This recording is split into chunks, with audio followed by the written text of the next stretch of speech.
Hello friends, I'm Dr. Sunil Saini, trauma and neurosurgeon, expert in limb lengthening, deformity correction and pain management. आज हमारे एक follow up में पुराने patient हमारे पास आए हैं। ये हमारे पास सबसे पहले इनका नाम सूर्यकांत जी हैं और ये प्रतापगढ़ यूपी से हैं। His age is 39 year old. ये इरिगेशन डिपार्टमेंट में काम करते हैं और जब ये मेरे पास लगभग एक साल से भी ज़्यादा इस समय हो चुका है, 15 मैं पुराने पेपर्स देख रहा हूँ, उसे 15 फरवरी 2022 को ये हमारे पास आए थे। उस समय इनकी कंडीशन काफ़ी सिवियर थी। कमर में दर्द था, कमर का दर्द इनको लेफ्ट लोअर लिम्ब में जा रहा था, पूरे पैर में जाता था, लेफ्ट साइड में झंझनाहट, सुनपन और चलने में तकलीफें। इनफैक्ट इनको आते ही आप लेट भी गए थे मेरे उसमें, है ना। और कफिंग स्नीजिंग पे काफ़ी ज़्यादा दर्द था, बिल्कुल चल नहीं पा रहे थे। 30 डिग्री का इनका SLRT था और उसके बाद हमने इनको फर्स्ट इंजेक्शन DSC भी लगाया और लगभग इनका ट्रीटमेंट जो है हमने मार्च में, हमारा लास्ट इंजेक्शन लगा, मार्च में 3 इंजेक्शन हमने इनको लगाए थे। 2022 की बात कर रहा हूँ मैं।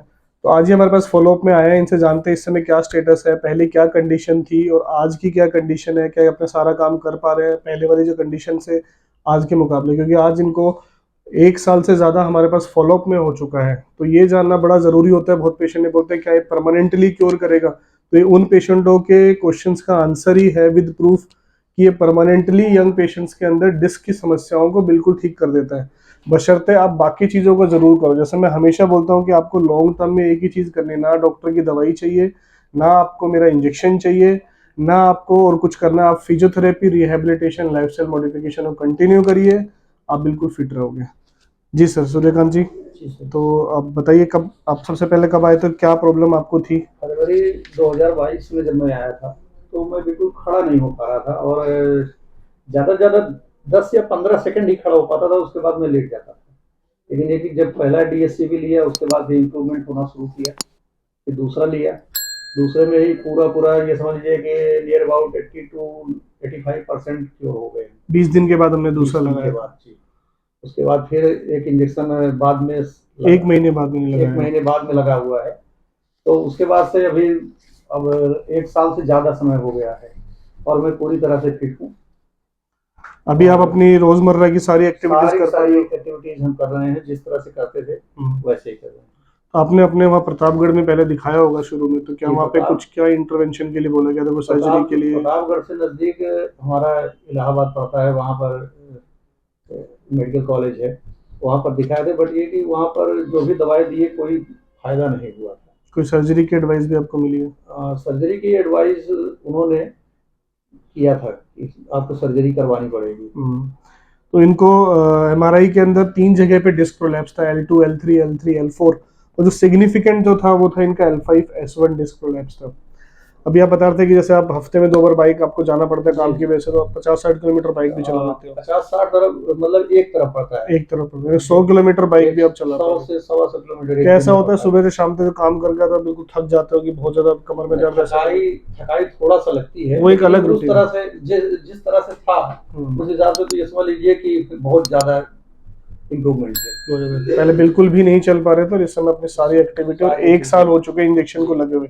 इनफैक्ट लास्ट इंजेक्शन को लगे हुए एक साल से ज्यादा हो गया। मार्च 2022 में इनको हमने 3rd डोज दी थी और उसके बाद से ये हमारे पास रिव्यू में एक बार नवंबर में आया और नवंबर के बाद आज हमारे पास आया। और नवंबर के बाद आई थिंक कोई खास मेडिकेशन पे भी आप नहीं है, किसी प्रकार की दवाई पे भी नहीं। Friends, this is the magic of DSCB injection. किस तरीके से एक इंजेक्शन पेन को मैनेज करता है, साथ में आप मेडिकेशन, फिजियोथेरेपी, रिहेबिलिटेशन करते हैं, तो आप लाइफ लॉन्ग बिल्कुल ठीक रहते हैं, अपनी सारी एक्टिविटी कर सकते हैं। और सूर्यकांत जी एक एग्जांपल है उस चीज़ के कि 2022 में जब हमारे पास फरवरी के अंदर आए थे, उस समय बिल्कुल चलने की भी हालत नहीं थी, बिल्कुल नहीं चल पाते। SLRT इनका 30 था, आज SLRT 80-90 पे ही है और सारी एक्टिविटी कर रहे हैं। 100 किलोमीटर बाइक भी हफ्ते में 2 बार ही चला रहे हैं, अपना सारा रोजमर्रा की एक्टिविटीज आराम से कर पा रहे हैं। कभी ऐसा नहीं लगता कि मैं पेन वापिस आ रहा है, कोई झंझनाहट, सुनपन वाली सब कुछ परमानेंटली क्योर हो चुका है? पैर में बिल्कुल ही नहीं है, बिल्कुल ही नहीं है।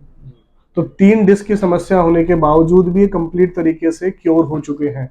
सो फ्रेंड्स, डिस्क बल्ज जो होता है ये जरूर आपके MRI के अंदर हो सकता है, आप बाद में MRI कराओ तो लॉन्ग टर्म बल्ज दिखता रहे, लेकिन सिम्टमेटिकली पेशेंट हैज इम्प्रूव्ड। बहुत सारे ऐसे मरीज होते हैं जिनका MRI नॉर्मल भी करा ले तो भी बल्ज निकल जाता है। तो वो एक इंपॉर्टेंट चीज नहीं है, इंपॉर्टेंट ये है कि पेशेंट इम्प्रूव्ड हुआ और इम्प्रूवमेंट के बाद वो परमानेंटली इम्प्रूव्ड है, जी। है ना, कि आप परमानेंटली इम्प्रूव्ड हो और आप नवंबर से किसी अभी प्रकार की तो कोई मुझे दवाई आज पे। भी मैं लगभग 70-80 किलोमीटर बाइक चला के आया अभी दिल्ली से। ओके। 70-80 किलोमीटर ये अभी दिल्ली से हमारे पास पटौदी आया हुआ और ये बाइक चला के आया। मैं भी बड़ा ही सरप्राइज्ड हूँ कि 3-3 डिस्क की प्रॉब्लम वाले पेशेंट्स बिल्कुल फिट हैं, कोई मेडिकेशन नहीं ले रहे हैं। तो यही होता है कि किस तरीके से हम, मैंने जो बताता हूँ मैं हमेशा कि यंग पेशेंट जो 50 साल से कम उम्र के जिनको प्योरली डिस्क की समस्याएं हैं और साथ में शर्टिका की प्रॉब्लम्स है, 80 से 90% इवन मोर देन 90% पेशेंटों को किसी प्रकार की कोई भी सर्जरी की जरूरत नहीं होती। प्योर प्योर कंप्लीट तरीके से आप ठीक हो सकते हो। आप डीएससीबी इंजेक्शन के माध्यम से हम पेन को मैनेज करते हैं, इन्फ्लेमेशन को खत्म करते हैं, साथ में पेशेंट को मेडिकेशन, फिजियोथेरेपी, रिहेबिलिटेशन। मेडिकेशन भी कोई लॉन्ग टर्म मेडिकेशन नहीं चलती, जैसा इन्होंने बताया कि कोई किसी दवाइयों पे नहीं है। लेकिन बस मैं यही कहना चाहूंगा, तो मैं इनसे भी यही बात कर रहा था कि इन्होंने एक्सरसाइजेज थोड़ी छोड़ दी है, तो मैं आपसे वही नहीं, रिक्वेस्ट करूंगा एक्सरसाइज कि मैं आप शुरू कर देता एक्सरसाइजेज हूँ। स्टार्ट रखिए। Exercise he is the main की, कि एक बार आप ठीक हो जाते हो, आपकी पेन साइकिल ब्रेक हो जाती है, आपको कोई दिक्कतें नहीं आने वाली, आप सिर्फ एक्सरसाइजेज करते रहिए, उसका रूटीन बिल्कुल भी नहीं ब्रेक करना है। So at the end lifestyle modification and rehabilitation, यानी कि एक तो एक्सरसाइजेज और दूसरा वेट रिडक्शन। अगर आप कोई ऐसी हैबिट में हो जिससे आपका वेट बढ़ता है, सेडेंट्री आपकी लाइफस्टाइल है कि सिर्फ बैठे रहना है, काम वो कर रहे हो, तो उसको कम करके हुए लाना है। सेडेंट्री लाइफस्टाइल नहीं जीनी है, एक्सरसाइज करनी बहुत जरूरी है, और वेट रिडक्शन भी बहुत जरूरी है, आपका वेट भी पुट ऑन ना हो, ताकि आपको आगे में डिस्क की समस्याएं कभी भी ना हो। जैसे आपने मेरे को बताया कि ये दर्द तो मेरे को कभी लाइफ में दोबारा ना हो, जी। ऐसे ही बोले थे ना कि ऐसा दर्द तो कभी भी दोबारा ना हो। बहुत उस समय तो इतने ज़्यादा परेशान थे कि अब हम क्या बताएँ, हम्म। कह नहीं सकते मैं जी। समझ सकता हूँ, क्योंकि हम रोज सियाटिका के पेन के पेशेंटों को देखते हैं। आज ही मैंने एक पेशेंट को एडमिट किया है यूपी से, he is in very severe pain. तो ये ऐसा दर्द होता है कि पेशेंट कहता है कि ये तो दुश्मन को भी ना हो। जी। सो फ्रेंड्स, डीएससीबी इंजेक्शन के माध्यम से किसी प्रकार का cervical spondylosis, tennis elbow, frozen shoulder, lumbar disc problem, sciatica pain को मैनेज किया जाता है। इसके साथ में पेशेंट को मेडिकेशन, फिजियोथेरेपी, रिहेबिलिटेशन बहुत बहुत बहुत इंपॉर्टेंट है। ये चारों चीजों को मिलाने के बाद ही ट्रीटमेंट कंप्लीट होता है। ऐसी कोई भी समस्या आपको, आपके जानने वालों में, आपके परिवार में है, तो नीचे दिए गए नंबर पे कांटेक्ट कर सकते हैं। डीएससीबी इंजेक्शन लगा के और साथ में सारे प्रोटोकॉल्स को फॉलो करके आप एक एक्टिव लाइफस्टाइल लीड कर सकते हैं। आप ऐसी कोई भी समस्या तो नीचे दिए गए नंबर पे अपनी एमआरआई रिपोर्ट्स भेज के हमारी टीम से फ्री ओपिनियन ले सकते हैं। और आगे में भी आपको ऐसी हेल्थ टिप्स मिलती है, इसके लिए चैनल सब्सक्राइब करना ना भूलें। तुरंत चैनल सब्सक्राइब करें। Thank you.